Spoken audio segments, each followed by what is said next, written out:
السلام عليكم ورحمة الله تعالى وبركاته. مرحبا بكم في قناتكم شهيوات منى الشرقاوية. كنتمنى يلقاكم هذا الفيديو في اتم الصحه والعافيه.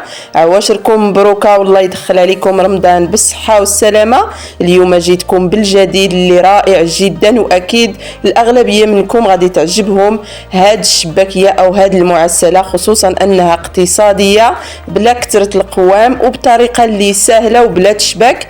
غادي نشاركها معكم بادق التفاصيل بطريقه سهله بزاف وبسيطه، بلا بيض بلا خميره، وكتجي رائعه وكتجي مجعبه وشاربه العسل.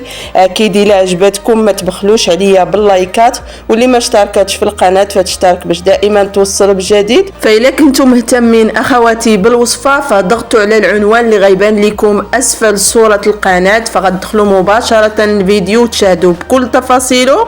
فبالصحه والراحه ورمضان كريم.